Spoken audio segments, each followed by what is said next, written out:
A+ കിട്ടിയ കുട്ടികൾക്ക് അക്ഷരം എഴുതാനും വായിക്കാനും അറിഞ്ഞുകൂടാ എന്ന് വല്ലവരുമല്ല DPI ഒരു യോഗത്തിൽ പറഞ്ഞു. ആ വാർത്ത പുറത്തു വന്നപ്പോൾ ഗവൺമെന്റ് വിദ്യാഭ്യാസ മന്ത്രി ബഹുമാനപ്പെട്ട ശിവൻകുട്ടി എന്താ ചെയ്യണം? അതൊന്നും എനിക്കറിയാൻ മേല. അത് സത്യമാണെന്ന് അന്വേഷിക്കാൻ വളരെ എളുപ്പമാണ്. അദ്ദേഹത്തിന്റെ അയൽവക്കത്തുള്ള A+ കിട്ടിയ ഒരു കുട്ടിയെ വിളിച്ചിട്ട് ഏതെങ്കിലും 4 മലയാള വാക്ക് എഴുതാൻ പറഞ്ഞ ഒരു കേട്ടെഴുത്ത് കൊടുത്താൽ മനസ്സിലാവും. അങ്ങനെ പറയരുത്. പിന്നെ എങ്ങനെ പറയണം? അന്വേഷിച്ചത് എന്താണെന്നറിയോ? ആ യോഗത്തിൽ DPIയുടെ ഈ സംഭാഷണം ചോർത്തിയതായിരുന്നാണ് അന്വേഷിച്ചത്. എങ്ങനെയുണ്ട് അന്വേഷണം?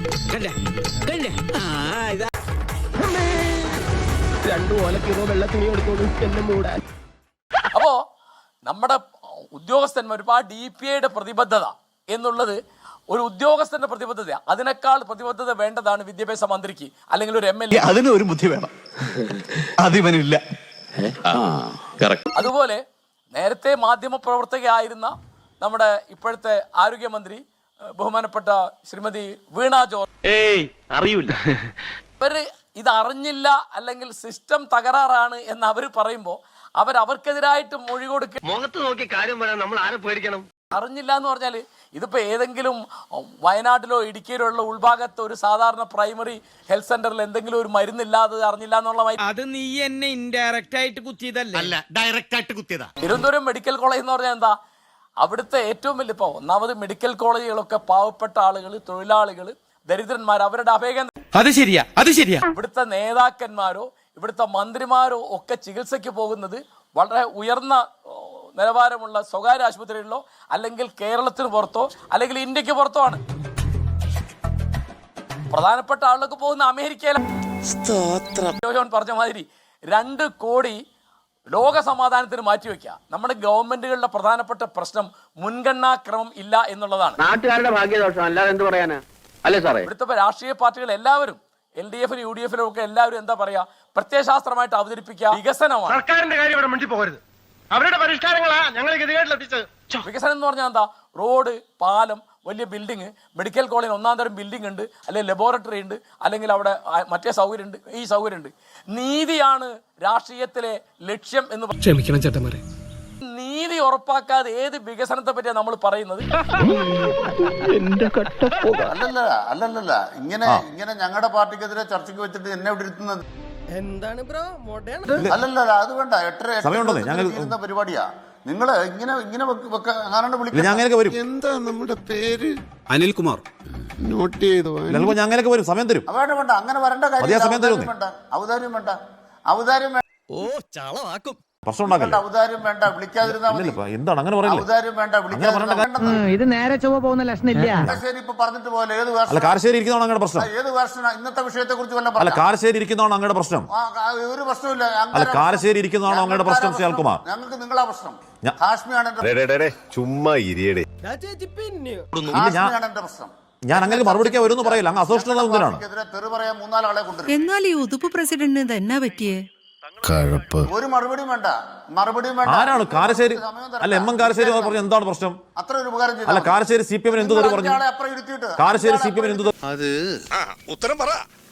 അത് പറഞ്ഞ എന്താണ്? കാരശ്ശേരി CPM എന്ത് തെറി പറഞ്ഞു? കാരശ്ശേരിക്ക് ആദ്യം മറുപടി പറയാം. കാരശ്ശേരി CPM പറഞ്ഞ തെറി എന്ത്? അതായത് സത്യേട്ടൻ ഈ ഊമകളുടെ ഭാഷയിൽ പറയുന്നത് പറയൂ. എന്താ പറയൂ? അല്ല, കാരശ്ശേരി തെറി പറയൂ, CPM തെറി പറയൂ. അനിൽകുമാർ, ഞാൻ പറയാം. അല്ല, അങ്ങനെ അസ്വസ്ഥമാക്കിയ തെറി എന്താണ് കാരശ്ശേരി ഭാഷ പറഞ്ഞത്? പറയാം. എന്താണ് പറഞ്ഞത്? മനോഹര, നിന്നെ ഞാൻ കൊല്ലം കുറെ ആയില്ലേ കാണാൻ തുടങ്ങിയിട്ട്. അതെ, പറയാം. ഞാൻ തെറി പറഞ്ഞു എന്ന് ഞാൻ പറഞ്ഞില്ല. കാശ്മീർക്ക് ഏതെങ്കിലും പച്ചമലയാളം അങ്ങനെ മനസ്സിലാവും. കാശ്മീരുടെ കുഴപ്പമാണ്. ഞാൻ പറയാത്തൊരു കാര്യം. തെറി ആര് പറഞ്ഞു? അതെ, ആര് പറഞ്ഞു? കേൾപ്പിക്കണോ? ഞങ്ങളുടെ കാരശ്ശേരിയോടുള്ള ചോദ്യം, A+ കിട്ടിയ ഒരു കുട്ടിക്ക് എഴുതാൻ പാടില്ല, വയ്യത്തില്ല എന്ന് പറഞ്ഞു, എഴുതാൻ അറിയത്തില്ല എന്ന് പറഞ്ഞു. ആ കുട്ടിയുടെ പേര് പറഞ്ഞു. ഇതിന് മരുന്നില്ല. DPI പറഞ്ഞതാണ്, കാരശ്ശേരി പറഞ്ഞതല്ല. DPIയോട് ചോദിക്കൂ. നിങ്ങളല്ലേ ചോദിക്കേണ്ടിയിരുന്നത്? അതെ, നിങ്ങളുടെ ശമ്പളം പറ്റുന്ന ഒരാൾ കുട്ടിയുടെ പേരെന്ന് പറഞ്ഞു. മറുപടിക്കാണെങ്കിൽ കാരശ്ശേരി മറുപടി പറയാം. ഈ മനുഷ്യനോട് എത്ര പറഞ്ഞാലും മനസ്സിലാവില്ലേ? മറുപടിക്കാണ് മറുപടി പറയാം. കുട്ടികളെ അപമാനിക്കുന്നു.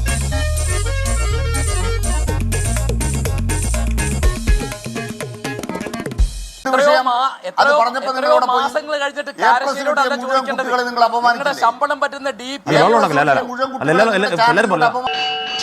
ഇത് വലിയ പൊല്ലപ്പായല്ലോ. അല്ല ശ്യാൽകുമാർ മറുപടി വേണം. നിങ്ങൾ A+ കുട്ടികളെ 24 ചാനലിലൂടെ അപമാനിക്കില്ലേ? ലോകത്ത് പല കള്ളുടിയന്മാരെയും കണ്ടിട്ടുണ്ട്, പക്ഷെ ഇതുപോലെ ഒരുത്തിന് ആദ്യമായിട്ടാണ് കാണുന്നത്. രാത്രി മനുഷ്യൻ കിടന്ന് ഉറങ്ങാനും സമ്മതിക്കത്തില്ല. അല്ല കാരശ്ശേരി മറുപടി പറയുന്നതാണ്. അല്ല ശ്യാൽകുമാർ താങ്കൾ ചോദ്യം ചോദിക്കുകയാണെങ്കിൽ കാരശ്ശേരി മറുപടി പറയും. കുട്ടികളെ അപമാനിക്കില്ലേ? അപ്പൊ നിങ്ങളെന്താ ചോദിക്കുന്നത്? ഞാൻ മറുപടി പറയട്ടെ. കേരളത്തിൽ A+ കിട്ടിയ ആ 10,000-കണക്കിന് കുട്ടികൾക്ക് അക്ഷരം അറിയില്ല, എഴുത്താൻ അറിയില്ല എന്ന് പറഞ്ഞാൽ ആ കുട്ടിയുടെ പേര് എല്ലാ കുട്ടികളും അപ്പൊ രക്ഷപ്പെടൂലേ? ശ്രീ കെ അൽകുമാർ, കാരശ്ശേരി മാഷ് മറുപടി ഉണ്ട്. അല്ല താങ്കൾക്ക് മറുപടി കേൾക്കണമെങ്കിൽ കാരശ്ശേരി മാഷ് മറുപടി ഉണ്ട്. അപമാനിക്കാനാണോ നിങ്ങൾ ചാനൽ നിന്റെ വർത്താനം കുറച്ച് ഓവറാവുണ്ട് കേട്ടോ കുഞ്ഞിരാമ. പറഞ്ഞോട്ടെ, അതിനാദ്യം മറുപടി പറ. ആ കുട്ടിയുടെ പേര് പറയണം, വേറെ വർത്താനം പറയരുത്. സംസ്കൃതം വേണ്ട, മലയാളത്തിൽ പറയും. ആൾക്ക് തീരെ വിദ്യാഭ്യാസം വിവരമൊന്നും ഇല്ലേ? സംസ്കൃതം ഒന്നും അറിയുന്ന ആളല്ല അനിൽകുമാർ. വിഷയം മാറ്റാനോ എന്നെ പരിഹസിക്കാനോ ആണെങ്കിൽ ഞാൻ മിണ്ടാതിരിക്കാം. എന്താ ആ പ്രതീക്ഷയും തകർന്നു. DPI പറഞ്ഞ ഒരു കാര്യം ഉദ്ധരിക്കുകയാണ് ഞാൻ ചെയ്തത്. സാറിന്റെ ആത്മാർത്ഥ സംശയിച്ച സ്ഥിതിക്ക് ജാനീന് കുടിക്കണതിൽ കാര്യമില്ലല്ലോ. ഞാൻ പോട്ടെ. DPIയോട് എന്തുകൊണ്ട് ചോദിച്ചില്ല? നിങ്ങൾ ഈ ചോദ്യം DPI DPIയോടാണ് പറഞ്ഞോ? ചോദിക്കണം. ആ കുട്ടിയുടെ എന്നോടാണ് പേര് പറയൂ. ചോദിക്കുന്നത്. എന്താ നീ പിറുപിറുക്കണേ? ഞാൻ നിങ്ങളോട് റിട്ടയർഡ് അധ്യാപകനാണ്. DPI ഞാൻ നിങ്ങളോട് സർവീസിൽ പറഞ്ഞോ? ആളല്ല. ആ DPI ഇപ്പോഴും സർവീസിലുണ്ട്. പറഞ്ഞോ? എന്തുകൊണ്ട് നിങ്ങൾ അദ്ദേഹത്തോട് ചോദിക്കുന്നില്ല? മന്ത്രി എന്തുകൊണ്ട് അദ്ദേഹത്തോട് ചോദിക്കില്ല? നീ നന്നാവില്ല. അത് താൻ പറഞ്ഞിട്ട് വേണോ ഞാൻ അറിയാൻ? ഭാഷണം ഏത് പുറത്തേക്ക് മന്ത്രി കൊടുത്ത ചോദിക്കണം? ആളെ DPI അങ്ങനെ പറഞ്ഞായിട്ട് ഞങ്ങൾ അന്വേഷിച്ചില്ല. താൻ പറയില്ലല്ലേ? അറിഞ്ഞാലല്ലേ പറയാൻ പറ്റൂ. ഏതെങ്കിലും A+ കിട്ടിയ കുട്ടിക്ക് എഴുത്തും വായന DPI അറിയാതെ അങ്ങനെ പറഞ്ഞായിട്ട് ഞങ്ങൾക്കറിയില്ല. നിങ്ങൾ നുണ പറയുക. പൊന്നോ ഒടുക്കത്താ പിന്നെ ഗാന്ധിയുടെ വീട് റെയ്ഡ് ചെയ്യണം, സ്വർണം അവിടെയുണ്ട്. ഇത്രയും വിവരദോഷികളെ ഉൾക്കൊള്ളിച്ചിട്ടുള്ള ഒരു മന്ത്രിസഭ ഈ കേരളത്തിന്റെ ചരിത്രത്തിൽ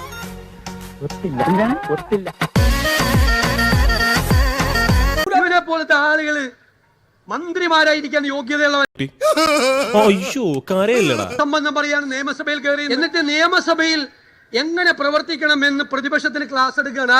ഒരു പ്രത്യേക ജീവിതമല്ലേ? വിദ്യാഭ്യാസ മന്ത്രിയായിരിക്കുമ്പോ സ്കൂളിൽ പഠിക്കേണ്ട സ്ഥിതി നമ്മുടെ പിള്ളേർക്ക് ഉണ്ടായല്ലോ.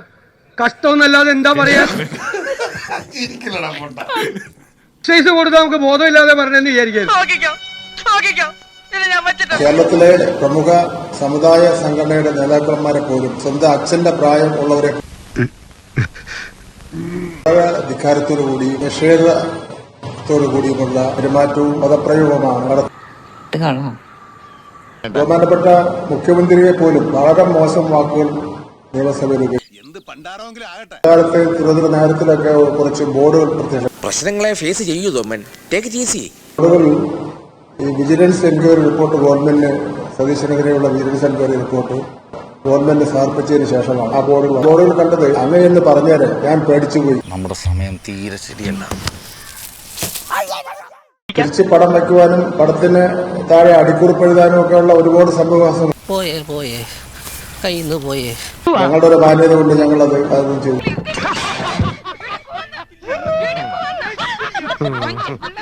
വല്ലാതങ്ങ് ചിരിക്കണ്ട, ഈ ചിരിയും ഞാൻ കറുപ്പിക്കുന്നുണ്ട്.